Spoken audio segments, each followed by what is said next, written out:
a very eminent economist who clearly has a far greater sense of humor than my feeble attempt. And if you're following him on Twitter, you will know he's a master at limericks. But Dr. Bibek Debroy, I'm going to request you to please come up and join Joseph Stiglitz on this fireside chat. And Sandeep, the conversation, trade wars beyond the rhetoric. Over to you.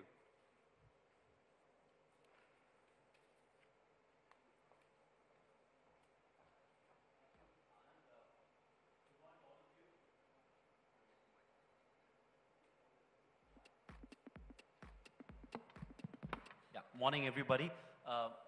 Professor Stiglitz, Professor Debroy, this is going to be a fascinating conversation, and I'm going to try and take you back in time and then do a little bit of crystal gazing as well. So let's start with 100 AD, right? So by 100 AD, Roman coins had landed in Afghanistan.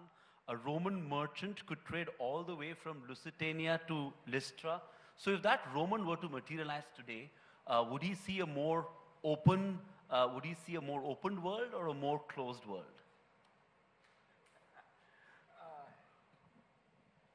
Well, there are many aspects of openness. There weren't tariffs as you went across borders. There weren't borders. The Roman Empire encompassed it all. And your question is actually a fascinating one. On the other hand, transportation costs were much larger. Mm-hmm. And so the real distances were larger. Mm-hmm. And that illustrates what President Xi is trying to do with his Belt and Road Initiative. Mm-hmm. He's trying to change the economic geography. Mm-hmm. So they're not necessarily changing the tariffs. They're doing some of that, but that's not first order. The real first order effect is the fact that you can move goods at much lower cost and much mm-hmm. faster. Mm-hmm. Interesting. Professor Debroy, you want to comment on that? Huh? No, I don't know why you, good morning everyone, I don't know why you said AD. I thought we were talking about AT as in after Trump. So from AD to AT is the journey we need to follow. Well, there is absolutely nothing I disagree with in terms of what Professor Stiglitz said, except it said anti-globalization. From the perspective of the emerging market economies, it is pro-globalization. And what does pro-globalization mean after Trump AT? And the reason for that is that if he mentioned the indicators in the US, the flip side of that is if you look at the human development indicators or whatever indicator you choose to look at, income growth or otherwise, in the emerging market economies, in all of them in greater or lesser degree, there have been improvements post-globalization.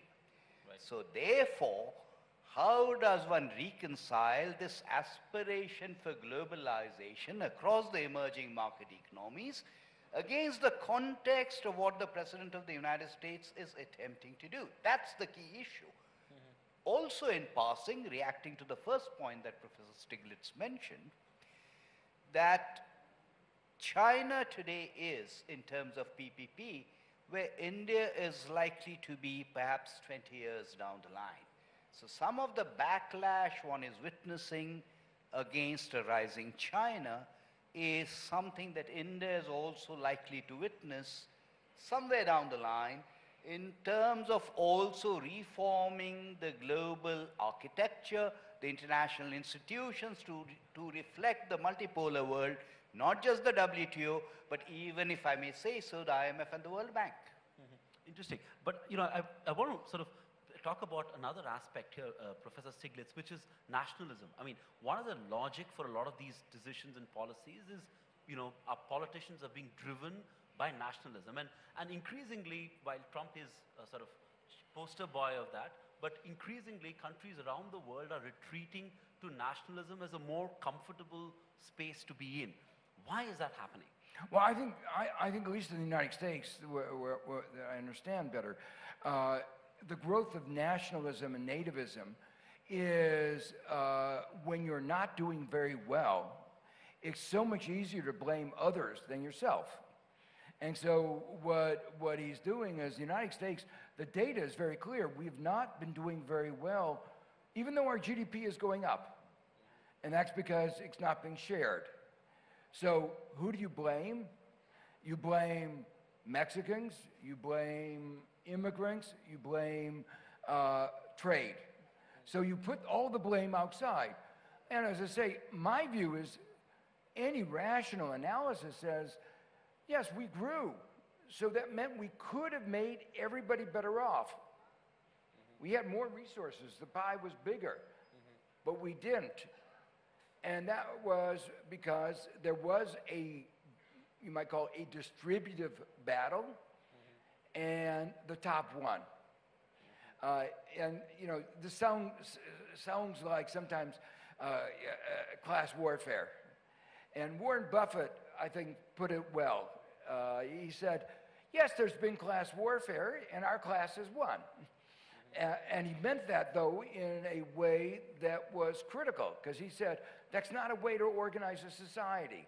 His view was the long-run well-being of even the people like him depends on organizing our society in a way where there's enough sharing that everybody's better off.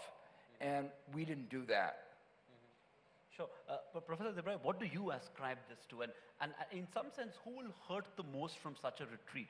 A retreat towards more nationalism, more protectionism that we're seeing around the world? Well, everyone gets hurt, but I don't think we should blow the protectionism or the potential protectionism out of all proportion. Because there are several reasons for that. Part of it is, again, Professor Stiglitz indirectly mentioned it, that there are certain rules. Today, further liberalization under the multilateral system may be stuck, but there are certain set of agreements that are already in place, including dispute resolution. And they operate on the basis of certain principles, certainly insofar as areas that are covered by multilateral agreements through the WTO, the Uruguay round, is concerned. I personally think that much of what the US is trying to do, A, because it exceeds bound rates, because it violates MFN provisions, they are disputes, if taken to the WTO, that the US is bound to lose. So independent of what happens internally in the US, there are certain disciplines one has to abide by, unless it becomes WTO -1 and the globalization and its content suffer in the process.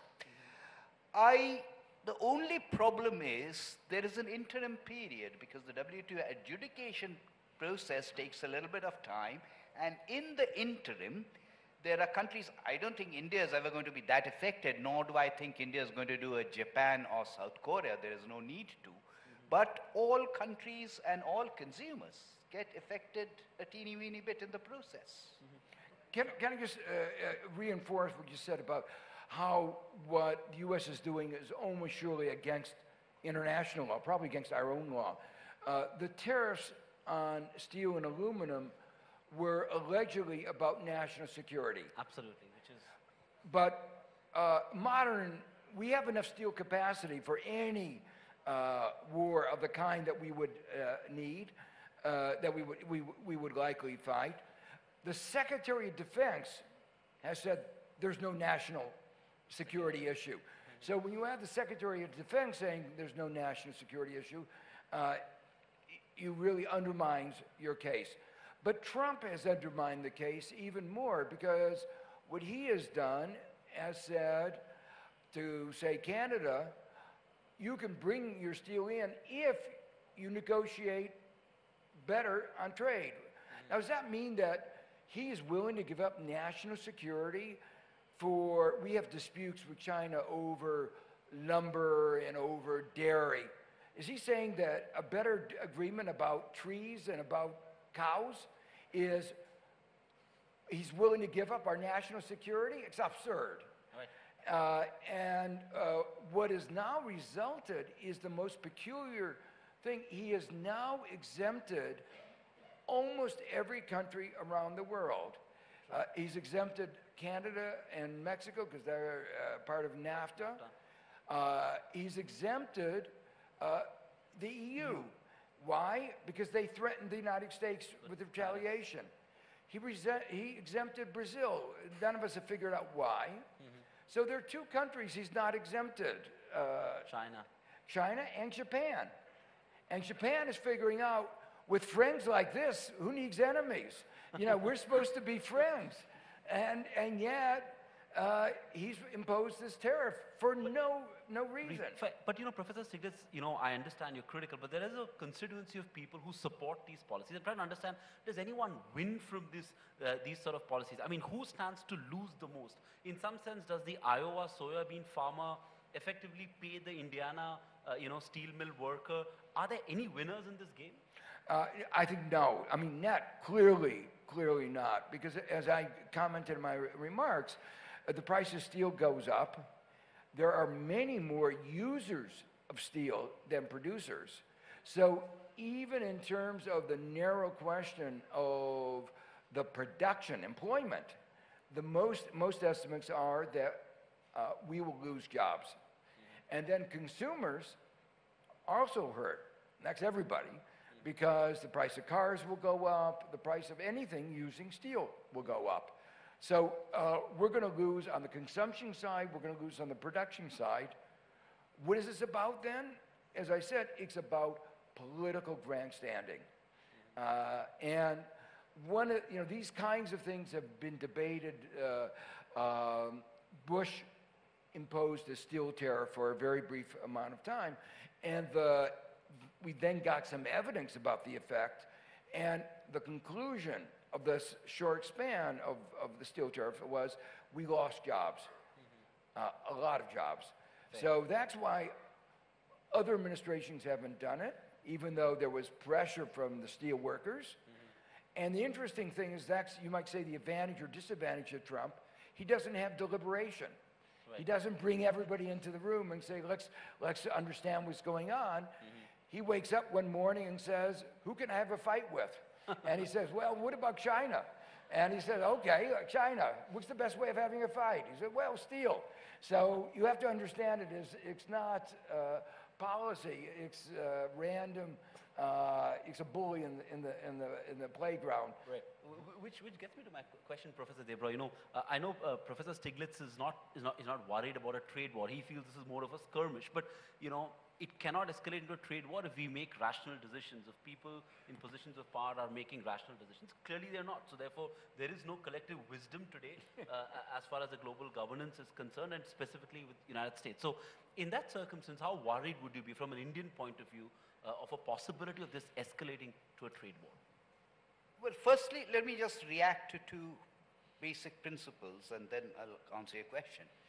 The first principle is that trade deficits, and Professor Stiglitz also said that, trade deficits are very, very misleading. I should not even be looking at current account deficits. I should be looking at the overall picture. And in that, even if I assume a deficit, the way to correct that deficit is not by using trade instruments. There are other issues which lead to those deficits. Those are the ones I need to be addressing.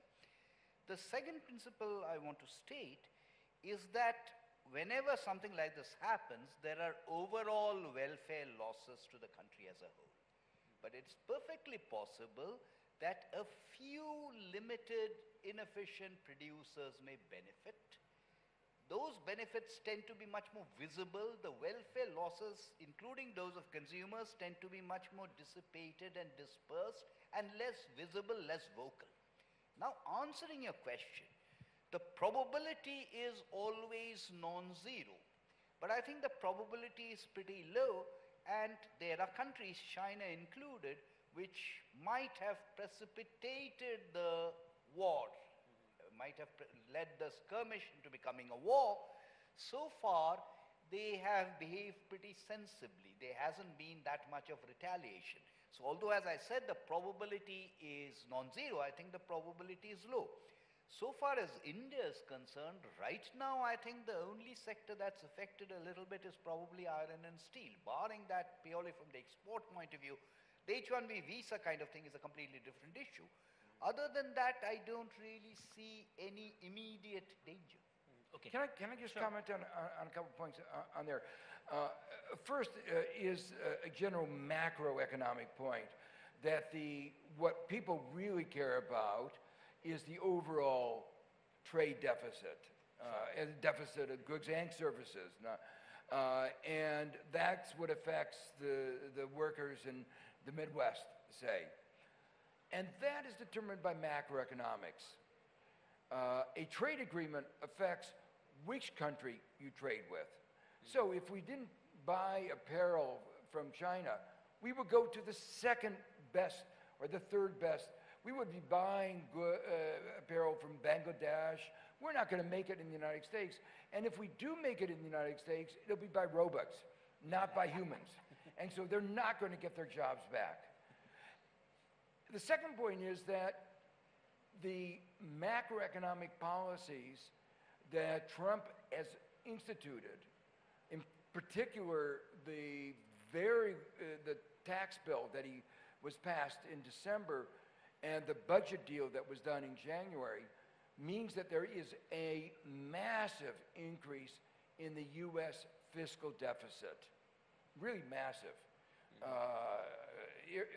If a developing country did this, emerging market, the IMF would spank you and would say you are an irresponsible country. But the United States has done this. We already have about a 3-4% deficit. It will increase by about 3 percentage points. Sure. That will mean our trade deficit is going to get larger. So our trade deficit in 2018 and 2019 is going to be much larger. And Trump is going to get angry, and that worries me a little bit because he will have failed, and he will almost surely try to blame somebody else. Who's that going to be? And who is that going to be?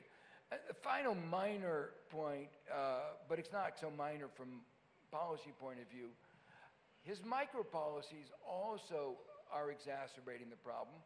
One of the things that he's trying to do is repeal our environmental standards, like in automobiles.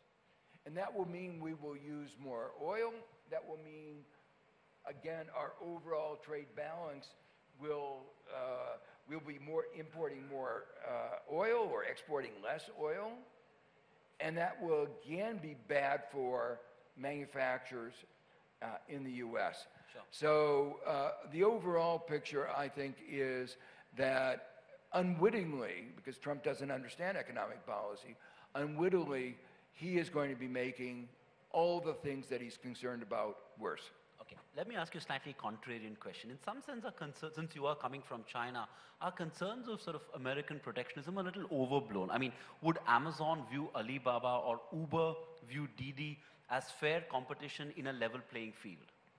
Oh, that's a really good question. You know, America, one of the aspects of the political economy of what is going on that I should have mentioned is that 20 years ago, China was a gold mine for the U.S. Low wages, hardworking. We bring our factories there, and we make a lot of profits. There were no environmental standards, no labor standards. What's happened in the 20 years is China's corporations have become much more competitive, as the examples you gave. Wages have risen, environmental standards have risen. And so the profits of American firms operating in China have gone way down. And at the same time, some of the favorable deals that we did when they came in, when China did when they came in 20 years ago, have been taken away. They say, we don't need to treat you with these gifts. We want to create a level playing field.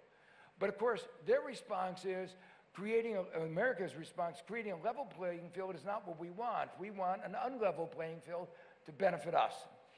And so their view is, as China creates a level playing field, they view it as unlevel. So there is, let me give you one particular example of how people see things through different eyes. Right now, the U.S. is complaining a lot about forced technology transfer.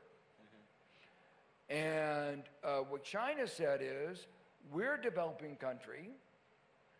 When foreign investors come in, we want you to come in and not just take out our resources, not just use our workforce as your workforce. Right. We want your presence in our country to be part of our development strategy. Right. And as part of that development strategy is we want to learn. And part of that is we want to learn about your technology. Right. That's the deal. If you don't want to do that, don't come. Right. They all went knowing that that was part of the deal. And now they're saying, oh, but we didn't really understand that. And so they're complaining about what they voluntarily agreed to. Okay, fair enough. Professor Debroy, I have to ask you about what should India's position be when all this is happening around the world, America and China. I mean, like Professor Stiglitz said in his keynote address, should India be a rallying force for emerging markets, fight for multilateralism, maybe drag the US to the WTO, or are we better off keeping a distance, keeping ourselves away from all this madness as it happens because we have our own story to protect? Actually, there are two questions in that innately. But before that, let me say something, and this is not meant to reflect the government of India's point of view in any fashion. If country X, taking off from what you were discussing earlier, if country X were to retaliate, it would not be in the area of trade. It would not even be in the area of exports of services from Colombia. It would be in the area of technology-intensive products. It wouldn't be high tariffs on US-produced guns. It would be hitting out at the likes of Amazon and Google and this and that, technology intensive. And the reason I'm flagging that is the best corrective measure is domestic pressure that says that this is hurting our interests across the board. And that, I think, is what is likely to keep this in check. Looking at it from the point of view of India, I said you asked two questions at the same time. Firstly, India has always believed in multilateralism and multilateral agreements. And India has been trying to build a group together to revive multilateralism, which, as we know, is stuck. So that's a broader issue. The more limited issue is what is going on in the area of tariffs and escalating that. On purely that, not the broader issue, I think we'd just like to not overreact right now and do anything that's knee-jerk in nature, but I don't think we should also succumb to any attempt at bilateral pressure precisely because we believe in the multilateral system. Absolutely. Professor Stiglitz, since we are talking about India, I'd like to know what do you view of the steps taken by the government of India in the budget this year, where they raised duties on a whole host of products from motorcycles to, to mobile phones, and there is sort of, polarized views. There are several who believe it was important because you needed to give a fillip to domestic manufacturing sector, and these were not sort of, beyond the broader WTO framework, and others who feel that this is a case of India also retreating into protectionist policies. How did you view these steps? Yeah, so first, there's an important thing that one has to understand about WTO agreements, that when countries entered the WTO, there were what they called bound tariff rates that could be different from the actual tariff rates. The bound tariff rate was the maximum that you agreed, but many countries had lower tariff rates than the bound rate, the maximum. So I would be very upset if India went beyond the bound rate, because that would be violating the international agreement. And so I think the rule of law is important here, and I think you have to agree with it. You may disagree with it, what your predecessor governments did, but you have to live with it. Sure.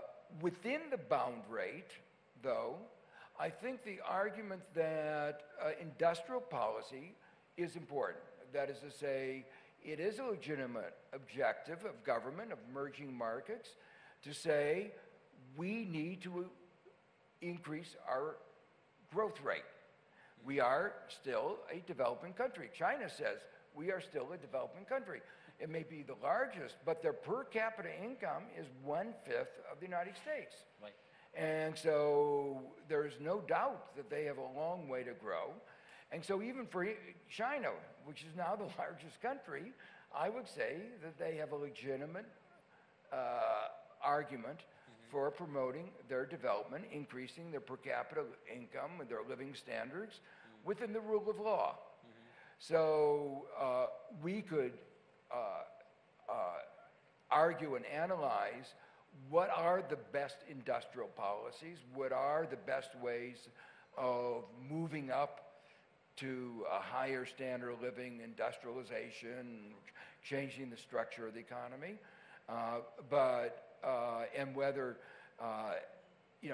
the recognition that manufacturing employment globally is going down, and therefore you ought to be thinking more of how you can move into the service sector. You've been very successful in high-tech services, but there are other services where you could also be successful. Sure. So we could engage in that debate, but the right of the government to make an assessment and to use this as an important tool, yes, I would support that. Okay. Professor Debroy, you want to comment on that? Yeah, firstly, just factual, everything that's been done is below the bound rates. The bound rates have not been exceeded. I just want to add 2 additional points. The first point is that there is a countervailing duty that is meant to compensate the domestic producer for all the indirect taxes that the domestic producer is paying, which the imported product is not paying. That's the countervailing duty. For products which have now become part of the GST Council determines the IGST. The IGST is therefore no longer determined by union government alone, and it is possible that in certain cases the IGST does not compensate for all the indirect taxes. And therefore I think it's completely warranted in instances like that where the basic customs duty is increased. The second point I'd like to make is, despite what I said about India believing in multilateralism, there have been several regional trade agreements, in the course of which tariff rates have got misaligned. Economists will argue it is very difficult to distinguish between raw materials and intermediates and finished products, but in principle, sometimes you might want to have lower tariffs on raw materials, higher ones on intermediates, and the highest on finished goods, and the bilateral agreements also messed up this. So if there's a certain realignment, I think that there is absolutely nothing wrong with that. Okay. At the start of this conversation, I said I'll take you back in time and I'll do a little bit of crystal gazing as well.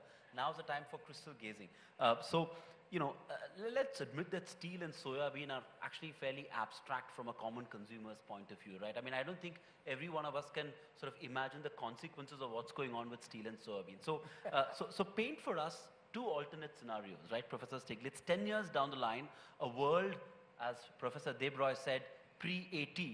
So if we were pre-AT and if the world was moving the way it was, say, towards the late 90s, early 2000s, towards multilateralism that was being embraced by superpowers and by emerging economies, where would we have been 10 years down the line? And where are we now likely to be, given that we live in the times of Trump and after Trump? So 2 scenarios. One, what would things have been if there had been no Trump and the disruption that it's caused? And one, if there is this disruption. Well, I began my remarks by saying that Trump has exploited, exacerbated some underlying fundamental problems. So my belief is that even if there hadn't been Trump, there would be a redefinition of globalization. We would have to come to terms with it. The forces in the developed countries and in the developing countries were just too strong to let things go as they have been going. So I think the question then is the big difference between AT and what would have happened if Trump hadn't been around is the tone in which those deliberations are conducted and that will affect the outcome. That is to say, if we had done it in a broader spirit of goodwill, of understanding that there are these differences in the way institutions are organized and the way our economic systems are organized, I think we would have been more successful in reaching an agreement where everybody is better off, everybody is satisfied. What worries me now is that Trump has created or exacerbated these forces in the advanced countries, and I'm sure there will be the similar forces in the developing countries and emerging markets that are going to be more feisty, shall I say, more anti-globalization. So I think reaching that kind of global agreement to deal with this changing global landscape is going to be more difficult because of Trump. But in the end, I have to believe, I'm an optimist, that we will reach a reasonable accord on how we are going to work together as a global community, not only in the area of trade, but also in the area of climate change and many other areas where we really do have to work together. Professor Debroy, 10 years down the line, post 80, what could be the underpinnings of power and wealth? Will trade and policy still be the key enablers of power and wealth like they have been for years and decades now? Could that fundamentally change 10 years or 20 years down the line? Trade will continue to be important, but we should not look at trade in isolation. Trade is now increasingly more complicated. It is part of a broader economic integration which can completely coexist with notions of countries and country boundaries. I don't think there is any conflict. But the classic trade, which is dealing from cross-border movements of other types, capital, labor, this, that, and the other, that's over and dead with. Okay, just a last question as we welcome Minister Hardeep Puri, who's just walked into this audience. Professor Debroy, I have to ask you the big picture from India's point of view, which is a lot of our growth over the next sort of decade or so, and we're all betting on growth of 8 to 10%. Exports is an important lever. And are you at some level worried that given the overall global economic climate, exports could be at risk, and so therefore we need to look at tapping into the domestic market? Is that a risk because it's a big lever of growth? No, I don't want it to be posited in terms of a trade-off. I don't think that's the best way to express it. But exports essentially depend on the demand side, they depend on the exchange rate, and they depend on the supply side. The government has done a lot of things, and it will continue to do a lot of things to improve the supply side. So far as the demand and global growth is concerned, so far the world economy has been performing better than it used to.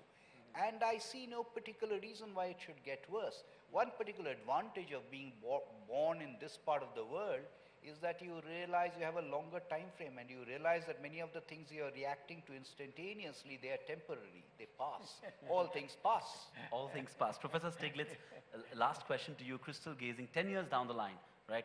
Forget about, in the era of 80, we spoke about the global picture. Where do you think India will be 10 years down the line? Well, I think it's going to continue to grow. It'll be a much larger economy. It will still be struggling. To me, the big struggle is employment. For instance, the data, you've been creating many more jobs in the urban centers and modern economy, but the jobs you've created are a small fraction of the new entrants into the labor force. So to me, that will be the big challenge, and trade will be part of that, but only part of that. So what I see is China is, India will be a much stronger economy, but the problems that it's been struggling with will not have gone away. And some of the problems may have gotten worse. One in particular I worry about is the environmental problem. Global warming, you're part of the world, and global warming is going to get worse. You're part of that belt, the part of the world that is most affected by global warming. Right. And some of your agriculture has been environmentally unsound, been using up groundwater. And so while your agricultural sector has been growing more slowly than the economy as a whole, it may not, even that low growth is not sustainable. Right. And so that, to me, those are the two worries I have, the employment and the environment. But your overall economy is going to be just much, much larger than it is today. Much, much larger than what it is today. On that optimistic note, can't thank this wonderful panel, Professor Debroy, Professor Stiglitz. Such a pleasure chatting with you. Big round of applause, ladies and gentlemen, for two fine economists with us this morning. Thank you so much.